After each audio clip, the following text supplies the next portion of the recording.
안녕하세요. 이번 저널 미팅 발표를 진행하게 된 고려대학교 지능형 신경공학 연구실에서 학부연구생으로 활동하고 있는 김상록입니다. 오늘 소개드릴 논문은 Motor Control Performance Related Modulation of Beta Band EEG-SEMG Coherence Difference Between General and Local Muscular Exercise Induced Fatigue입니다. 이 논문은 2025년 2월 유로피안 저널 오브 어플라이드 피지올로지에 게재되었으며 해당 저널은 저널 임팩트 팩터 2.8로 스포츠 사이언스 분야에서 Q1에 해당되는 저널입니다. 오늘 소개드릴 논문은 운동으로 유발된 피로가 대뇌 운동 피질과 근육 간 기능적 연결성에 미치는 영향을 분석한 연구입니다. 먼저 운동 유발 피로란 근육 활동으로 인해 최대 근력이나 출력 능력이 일시적으로 저하되는 현상을 말합니다. 이처럼 피로가 누적되면 단순히 움직임이 둔해지는 것을 넘어 스포츠 관련 손상 위험도 증가하게 됩니다. 이는 피로가 운동신경 경로인 대뇌 운동피질, 하행 피질 촉수로 그리고 촉수 운동신경 간 기능적 연결성의 변화를 유발하기 때문입니다. 특히 전신을 사용하는 유산소성 운동과 특정 부위만을 쓰는 근력 운동은 이런 뇌 근육 간 연결성에 서로 다른 영향을 미친다는 연구들이 보고되고 있습니다. 따라서 운동의 형태에 따라 뇌 근육 간 신경 조절 메커니즘이 어떻게 달라지는지를 파악하는 것은 피로 관련 전략을 최적화하는 데 중요하다고 합니다.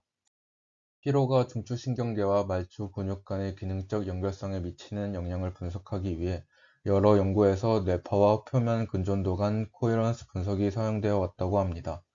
이러한 분석은 특히 지속적인 근육 수축 상황에서 나타나는 중추에서 말초로의 조절 메커니즘을 파악하는 데 유용한 것으로 알려져 있습니다. 운동 피질과 근육 사이의 기능적 연결성이 증가하면 해당 경로에서의 신경 신호 전달이 더욱 원활해지고 결과적으로 운동 제어 성능이 향상될 수 있다고 보고되고 있습니다. 이 중에서도 특히 베타 주파수 내역은 운동 계획과 실행, 그리고 피질과 촉수의 동기화된 활동에 관여하기 때문에 뇌와 근육 간 상호작용을 파악하는 데 중요한 생리학적 지표로 활용된다고 합니다. 실제로 한 연구에서는 사이클링 운동으로 피로를 유도했을 때 베타 대역 코헤런스가 감소하는 경향이 관찰되었고, 반대로 다른 연구에서는 지속적 근수축으로 유도된 피로에서 오히려 코헤런스가 증가하는 양상이 보고되었다고 합니다. 이처럼 상반된 결과는 운동의 종류에 따라 뇌 근육 연결성이 다르게 반응할 수 있다는 가능성을 제시하며, 특히 러닝과 같은 전신 유산소 운동과 발목 관절을 이용한 극소근력 운동 간 차이를 비교 분석하는 것이 필요하다고 설명하고 있습니다. 이러한 배경을 바탕으로 본 연구에서는 지속적인 러닝과 등속 발목 굴곡 신전 운동으로 유도된 피로가 뇌파와 근전도 간 베타 대역 코헤런스에 어떤 차이가 유발되는지 비교 분석을 진행했습니다. 기존 연구들에 따르면 지속적인 서브맥시멀 운동 중에는 코헤런스가 증가하면서 운동 제어 루프가 효과적으로 작동하는 경향이 있으며, 반면 최대 근력 발휘 후 피로 상태에서는 코헤런스 감소와 함께 운동 제어 기능 저하가 나타난다고 보고되고 있습니다. 이에 따라 본 연구에서는 GME와 LME 피로 상태에서 중추신경계와 말초 근육 간의 연결성 변화를 유발할 것이고, 운동을 지속하기 위해 많은 모터 유닛이 동원되기 때문에 GME는 LME보다 코헤런스를 더 크게 증가시킬 것이라는 두 가지 가설을 제시했습니다. 가설들을 검증하기 위해 다음과 같은 실험 설계와 측정 방법이 사용되었습니다. 먼저 BMI 25 이하이고 주당 150에서 300분 이상 유산소 운동을 하는 성인 24명이 모집되었습니다. 참가자들은 무작위 순서로 GME와 LME 섹션을 모두 수행하였으며, 세션 간에는 7일의 간격을 두어 피로 회복 기간을 확보하였습니다. 각 운동 세션에는 피로 유도 전과 직후, 발목 MVIC, 토크와 뇌파 및 근전도를 동기화하여 동시에 측정되었습니다. 이때 MVIC 토크는 참가자가 의도적으로 낼 수 있는 최대한의 등척성 근력을 의미합니다. 운동이 진행되는 동안에는 4분마다 심박수와 피로 자각 척도가 측정되었습니다. GME 조건에는 사전에 측정한 최초 환기 역치를 기준으로 개인 맞춤형 러닝 속도를 설정하였고, LME 조건에서는 60도/s 속도의 등속성 발목 굴곡 신전 운동을 2분 수행 후 10초 휴식의 방식으로 반복하였습니다. 피로 유도는 피로 자각 척도가 최대치에 도달했을 때 심박수가 180bpm을 초과하거나 MVIC가 초기값의 50% 이하로 떨어졌을 때, 격려에도 불구하고 운동 강도를 유지하지 못할 때, 이 세 가지 조건이 모두 충족될 때 피로에 도달하는 것으로 판단하였고, 이 조건이 모두 만족될 때까지 실험은 계속 진행되었습니다. 다음은 신호 측정 및 전처리 방식에 대한 설명입니다. 먼저 MVIC 토크는 참가자가 엎드린 상태에서 발목 근력의 힘을 3초간 인가하는 과정을 총 3회 반복했고, 가장 높은 토크 값이 분석에 사용되었습니다.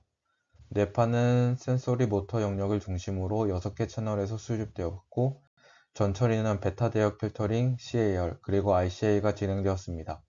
근전도는 4개의 주요 근육에서 측정되었고, 동일하게 베타 대역 필터링 후 분석에 사용되었습니다. 이어서 EEG와 SEMG 간 코헤런스 분석 방법입니다. 코헤런스 분석은 주파수 영역에서 두 신호 간의 동교화 정도를 정량하는 방식으로 되뇌 피질이 말초 근육을 어떻게 기능적으로 조절하는지를 보여주는 지표입니다. 먼저 두 신호는 동일한 시간 구간으로 나누어 세그먼트 되었으며, 각 세그먼트에 대해 풀이에 변환되었습니다. 이후 세그먼트 레벨 크로스 스펙트럼을 계산한 뒤 n개의 세그먼트에 대해 평균 크로스 스펙트럼을 구했습니다. 그리고 이 값을 자기 스펙트럼과 함께 코헤런스 수식에 대입해서 베타 대역의 뇌 근육 간 연결성을 정량하였습니다.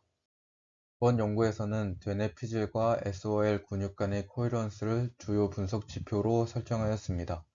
그 이유는 SOL이 느린 연축 섬유로 구성되어 있어 지구력이 높고 자세 안정성과 장시간 수축 유지에 중요한 역할을 해서 피로 전후 중추 말초 간 연결성의 변화를 정량적으로 평가하기에 가장 적절한 근육이라고 합니다.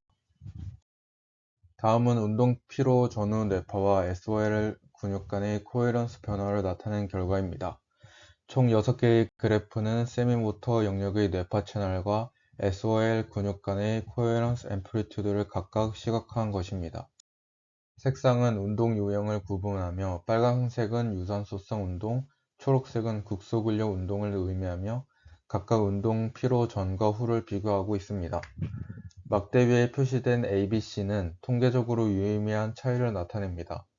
예를 들어 A와 B는 서로 통계적으로 유의미한 차이가 있는 그룹이며, 같은 문자 혹은 없는 경우 유의미한 차이가 없음을 의미합니다.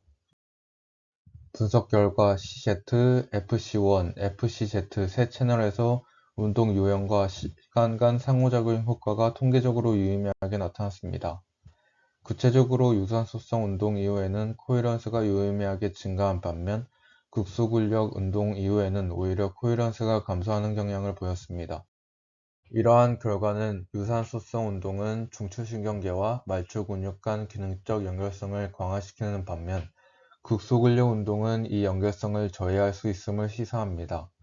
즉, 피로가 동일하게 유도되더라도 운동의 형태에 따라 뇌 근육 간 신경적 조절 방식이 다르게 작용한다는 것을 보여줍니다. 의 근전도 결과는 MG와 LG 모두 유산소성 운동 후에는 코헤런스가 유의미하게 증가했지만, 국소근력 운동 후에는 유의미한 변화가 나타나지 않았습니다. 반면 TA는 두 운동 조건 모두에서 유의미한 차이가 관찰되지 않았습니다. 마지막으로 MVIC 토크 결과입니다. 발을 아래로 누르는 동작과 발을 몸쪽으로 당기는 동작에서 측정한 결과 모두 운동 후 유의미하게 감소했으며, 특히 LME 조건에서 감소폭이 더 컸다고 보고하고 있습니다. 이러한 결과는 LME가 국소 근육에 더 직접적인 부하를 주기 때문에 근력 감소가 더 두드러질 수 있음을 시사합니다. 지금까지의 결과를 종합하면 운동의 유형에 따라 피로 후 뇌 근육 간 기능적 연결성이 다르게 반응한다는 점을 확인할 수 있었습니다. 먼저 GME 조건에서는 피로 후 코헤런스가 증가하면서 뇌에서 근육으로 전달되는 신경 조절 신호가 더 활발해졌을 가능성이 나타났습니다. 이는 중추신경계가 보다 적극적으로 반응하면서 운동을 유지하기 위해 신경신호를 더 강하게 내보내는 보상 반응으로 해석될 수 있습니다.